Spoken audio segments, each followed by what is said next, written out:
এখন বাজে হচ্ছে 10:05। তো এখন থেকে তোমাদের সাথে নিয়ে নতুন একটা ভিডিও শুরু করে দিলাম। আই হোপ তোমরা সবাই খুব ভালো আছো, আমরাও খুব ভালো আছি। তো আজকে হচ্ছে সানডে, তোমাদের সবাইকে হ্যাপি সানডে। আর এখানে আমি ব্রেকফাস্ট করছি। অনেকদিন মুসলিটা খাওয়া হয় না, কারণ দুধ থাকে না, এই জন্য মুসলি খাওয়া হয় না। তাই সকালবেলা হাজবেন্ডকে বললাম তুমি আগে দুধ এনে দাও, দুধ গরম করলাম, আমি ব্রেকফাস্ট করতে বসে গেছি। মেয়ে সকালে বাদাম আর জল খেয়ে চলে গেছে হচ্ছে ড্রয়িং ক্লাসে। আজকে ছাতু খাইনি, বলেছে ম্যাগি করে রাখবে, আমি এসে খাবো। আর আমি এখানে সবজি টবজি কাটছি, পাড়ার থেকে কিছু সবজি রাখা হলো। বাজারে গেছিলো আমার হাজবেন্ড। আজকে স্পেশাল মেনু, রবিবারের স্পেশাল মেনু হবে, তোমাদের দেখাচ্ছি, দাঁড়াও। লাল লাল ঝাল ঝাল খাসি খাসি। তো মাংসটা ধুয়ে ম্যারিনেট করে রেখেছি। দই টই আনা হয়েছে, এই দই টই আনা হয়েছে। করবো, বেশি কিছু রান্না করব না আজকে, সিম্পল রান্না করব, ঠিক আছে। এখানে আলু টালু কাটবো, আগে ব্রেকফাস্টটা খেয়ে নিই। তো এই যে হাতা নিয়েছি, কারণ দুধ গরম করেছি, ভাবছি এটাই আবার ধুতে হবে, থাক এটা দিয়ে চালিয়ে দিই।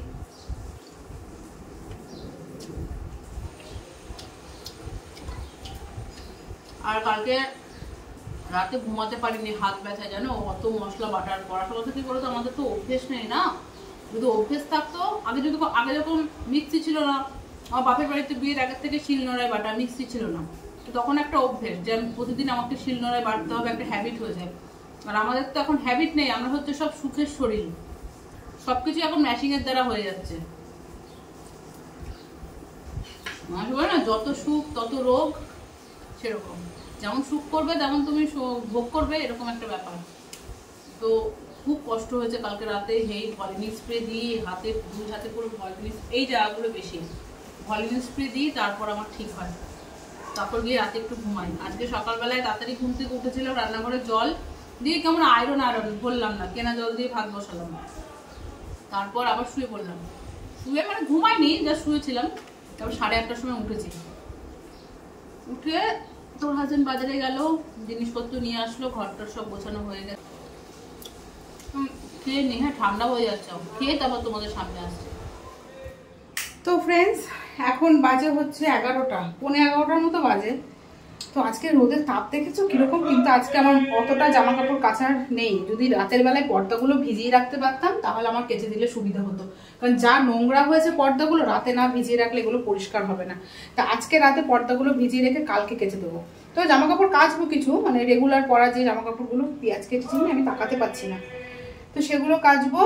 আর এখন কাটাকুটো সব কমপ্লিট হলো, এবার শুরু করবো হচ্ছে রান্না। এমনিতে তো বাদ বাকি সবে হয়ে গেছে, শুধু মাটনটা হবে। চলো তোমাদের দেখিয়ে দিই কি কি প্রিপারেশন করেছি। এখানে যে মেয়ে ড্রয়িং ক্লাস থেকে এসে ম্যাগি খাবে, তাই ম্যাগিটা করছি। আলু ভাজা হয়ে গেছে, গ্যাস বন্ধ করে রেখেছি। এখানে আদা রসুন সব ছাড়িয়ে রাখলাম, এগুলো পেস্ট করব। পেস্ট বলতে কি, এই যে আমাকে শিলনোড়ায় বাটতে হবে, তবে বাটা মশলার টেস্টই আলাদা হয়, তাই না বলো? সে যাই হোক, এখন এগুলো পেস্ট করব। আর এখানে হচ্ছে আলু ভাজা হয়ে গেছে, এই যে মাটনটা ম্যারিনেট করে রেখেছি, এই যে কিছুই না, লবণ আর হলুদ দিয়ে ম্যারিনেট করে রেখেছি। তো মশলাটা পেস্ট হয়ে গেলে একে একে সব রেডি করে নেবো, ঠিক আছে।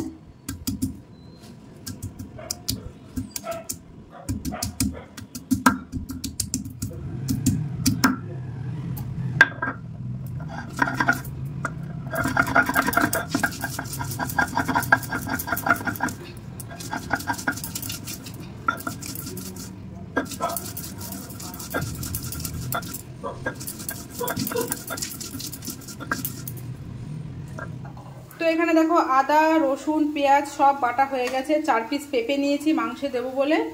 আর এদিকে কড়াইতে পেঁয়াজ আর টমেটো আর লঙ্কা একসাথে গ্রেট করে নিয়েছি। সেটা এখন ভাজা ভাজা হচ্ছে, এটা ভাজা ভাজা হতে থাক। বেশি না, 2টো সিটি মারবো প্রেশার কুকারে, তারপর কড়াইতেই কষাবো, কারণ নাহলে অনেকটা লেট হয়ে যাবে। আর এখন এই বাসনগুলো মেজে ফেলবো। আর মেয়ে কি করছে চলো দেখি। মেয়ে চলে এসছে। তো এই যে মেয়ে, খাচ্ছিস? মেয়ে হচ্ছে ফোন দেখছে আর ম্যাগি খাচ্ছে। আমি এই জামা কাপড়গুলো কালকে কেচে দিয়েছিলাম, সব ভাঁজ করবো। বিছানা তো ঝাড়া হয়েই গেছে। চলো রান্না বান্না করি। দুধটা মনে হয় ঠান্ডা হয়ে গেছে, ফ্রিজে রাখতে হবে। একটা আর একটা পড়লেই বন্ধ করে দেবো। তো পেঁয়াজটা বেশ ভালো মতো ভাজা ভাজা হয়ে গেছে, কষে গেছে। এবার আস্তে আস্তে বাটা মশলাগুলো দিয়ে দেবো। প্রথমে দেবো হচ্ছে আদা,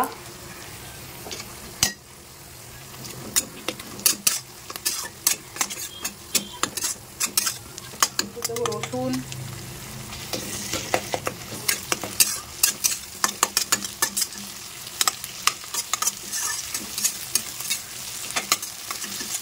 এরপর পেঁয়াজ দিয়ে বেশ ভালো মতো কষিয়ে নিই। তো এবার কিন্তু আমি একে একে সব গুঁড়ো মশলাগুলো দিয়ে দিয়েছি, সেটা শেয়ার করতে পারিনি, যেমন ধনে, জিরে, লঙ্কা গুঁড়ো, হলুদ, লবণ, সেগুলো সব দিয়ে আবার সেই ভালো মতো কষানো হচ্ছে। কয়েকটা কাঁচা লঙ্কাও দিয়েছি। তেল ছেড়ে আসলে দই দেব, টক দই। এখানে দই দিয়ে দিয়েছি, দই দিয়ে পেঁপেটাও দিয়ে দিয়েছি, দিয়ে এবার মশলাটা আরেকটু ভালো মতো কষিয়ে নেব। কষানোর পর মাংসটা দেবো। তো এখানে মাংসটা প্রেশার থেকে ঢেলে নিয়েছি, দেখতেই পাচ্ছ বেশ সুন্দর একটা সেদ্ধ হয়ে গেছে।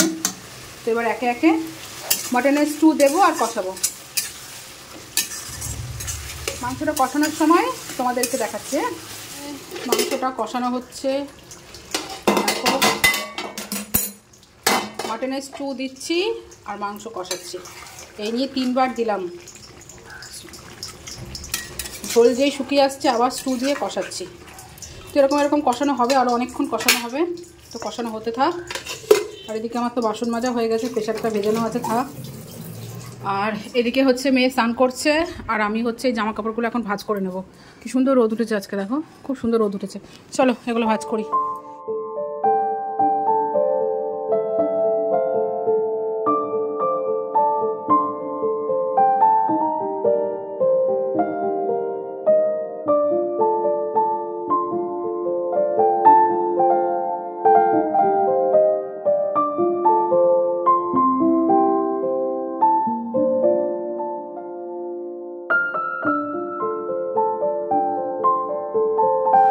তো এই দেখো ফাইনাল লুক, লাল লাল ঝাল ঝাল মাটন কষা কড়াই থেকে বের করে এই ডেচকিটার মধ্যে বেড়ে নিয়েছি। আর কড়াই টড়াই সব মাজা হয়ে গেছে। প্রেশারটা আর মাজবো না, প্রেশারটা থাক, ভিজানো থাক, কারণ এটা একবারে কালকে মাজবে। প্রেশারটা বেশ ভালো মতো ভিজে উঠুক। তো ভালো মতো ভেজানো হলে তারপর মাজতে সুবিধা হবে। তো কি সুন্দর হয়েছে বলো তো কালারটা। ও রবিবারে একদম জমে ক্ষীর। ঠিক আছে, এটা এখন গরম গরম ঢাকা থাক, ঢাকা থাক। আর কি মেনু আজকে, চলো ফাইনাল মেনু তোমাদের দেখিয়ে দিই। মাটন তো আছেই, তার সাথে উচ্ছে কুমড়ো ভাজা, এখানে স্যালাড কেটে রেখেছি, আর সাথে আছে লেবু আর কাঁচা লঙ্কা। ঠিক আছে, এই হচ্ছে আমাদের মেনু। ওইদিকে মেয়ে পড়ছে, কালকে মেয়ের বাংলা এক্সাম আছে। আর আমার ঘরটার সব মোছা কমপ্লিট হয়ে গেছে। এখন বাজে হচ্ছে 1:45। আমি এখন গ্যাস ট্যাস মুছে রান্নাঘরটা মুছবো, শুধু রান্নাঘরটাই বাকি আছে। মুছে টুছে তারপর স্নান করতে যাব। ঠিক আছে, তো চলো স্নান টান করে তারপর তোমার সাথে দেখা হচ্ছে। Good evening friends. তো দুপুরে খাওয়া দাওয়া করে একটু ঘুম দিয়েছিলাম, খাসির মাংস ভাত, রবিবার, একটু শুয়েছিলাম। তারপর ঘুম থেকে উঠে গাছে জল টল দিলাম, দেওয়ার পরে মেয়েকে একটু পড়তে বসালাম। এই যে মেয়েকে পড়তে বসালাম, কালকে বাংলা পরীক্ষা, একটু গ্রামারটা নিয়ে বসিয়েছিলাম। তো পড়াটোরা হলো। এখন মেয়ে যাচ্ছে হচ্ছে ড্রয়িং ক্লাসে। স্যার আজকে টিচার্স ডে উপলক্ষে কিছু খাওয়া দাওয়া দেবে, তার জন্য একটা গিফটও কেনা হয়েছে। এটা নিয়ে মেয়ে এখন যাবে স্যারের বাড়িতে। আর আমি আর আমার হাজব্যান্ড একটু যাবো হচ্ছে সোনার দোকানে। ঠিক আছে, কিছু দরকারি কিছু জিনিস আছে বানাতে দেব, ভীষণ দরকার। তা কী বানাতে দিলাম, কার জন্য কি দিলাম না দিলাম সেগুলো তোমাদের এসে বলছি আমি। ঠিক আছে, আর তবে এইটুকু বলি যে এই দেখো আমার হাতে এই আংটিটা দেখতে পাচ্ছ, এই আংটিটার কিছু একটা ব্যবস্থা করব, আরও জিনিস বানাতে দেবো, সেটা তোমার সাথে এসে শেয়ার করছি। আর আজকে আবার সেই জাস্টিসের জন্য সব মিছিল। ঠিক আছে, রাস্তাঘাট সব অবরোধ হচ্ছে, জানি না কীভাবে আজকে যেতে পারবো না কি জানি না। ওকে, যদি যাই সেটা তোমার সাথে অবশ্যই শেয়ার করবো। তো চলো এখন মেয়েকেও স্যারের বাড়িতে দিয়ে সোনার দোকান থেকে এসে তারপর কথা বলছি। ঠিক আছে, তো ফ্রেন্ডস এই জাস্ট আসলাম বাজার থেকে বাড়িতে। আর যেহেতু সোনার দোকানে ক্যামেরা করা অ্যালাউ ছিল না, তার জন্য করিনি, বাড়িতে এসে ক্যামেরাটা অন করলাম। আর বানাতে দিতে গেছিলাম হচ্ছে আমার মেজো জায়ের তো মেয়ে হয়েছে, তোমাদের সবাইকে জানিয়েছি, বাড়িতে নতুন অতিথি এসছে। তো তার জন্য একটা সোনার গিফট বানাতে দিতে গেছিলাম। মুখ দেখলে তো সোনার জিনিস দিতেই হয়, তো সবাইকে দিতে হয়েছিল। তো এর বেলায় কেন তার জন্য এর জন্য সোনা জিনিস বানাতে দিয়ে আসলাম। তো এর জন্য কি বানাতে দিয়েছি সেটা তোমাদের যখন আনবো তখন, হ্যাঁ, কারণ আমরা কিছুদিনের মধ্যেই মানে মেয়ের পরীক্ষাটা হয়ে যাওয়ার পরে আমরা বাড়ি যাব, কারণ সামনেই পুজোরও জিনিসপত্র সবাইকে দিতে হবে, জামা কাপড়, সেগুলো কেনাকাটা এখনও পর্যন্ত কিছু করিনি, কারণ মেয়ের পরীক্ষাটা হওয়ার পরেই শুরু করব। আর একটা জিনিস বানাতে দিয়েছি, সেটা আমি তোমাদের এখন কিচ্ছু বলবো না, শুধু জানিয়ে রাখলাম আর একটা জিনিস বানাতে দিয়েছি, সেটা যখন নিয়ে আসবো তখন তোমাদের অবশ্যই জানাবো। আর সেটা আমার কাছে ভীষণ স্পেশাল সেটা। তো সেটা কি, সেটা এখন না, সেটা তোমাদের পরে জানাবো, ঠিক আছে? কার জন্য কি বানাতে দিলাম না দিলাম সেটা এখন তোমাদের কিচ্ছু। ফ্রেন্ডস, মেয়েকে নিয়ে চলে এসেছি, এই যে বড় একটা লাঠি নিয়ে বসেছি। কথা শুনবি, দাঁড়া, লাঠিটার মধ্যে হাতের যে ইয়েগুলো ঢুকে যাবে কিন্তু, বলে দিলাম, তখন ব্যথা হবে। তো আর জাস্টিসের ওখানে গেলাম না, কারণ মেয়ের কালকে পরীক্ষা, মেয়ের গ্রামারগুলো একদম মুখস্থ মানে মনে রাখতে পারছে না। মেয়েকে গ্রামারটা নিয়ে বসিয়েছি, ঠিক আছে? ভাত টাত তো হয়েই গেছে, একটু পড়িয়ে নিই, তারপর মেয়েকে ভাত খাইয়ে দেবো। এখন বাজে প্রায় 9:45, ঠিক আছে বাবা? না, এই তো কথা শুনিস না বলে কিন্তু মাথাটা গরম হয়। লাঠিটা এখানে রাখ, তোর পিঠেই পড়বে। বল।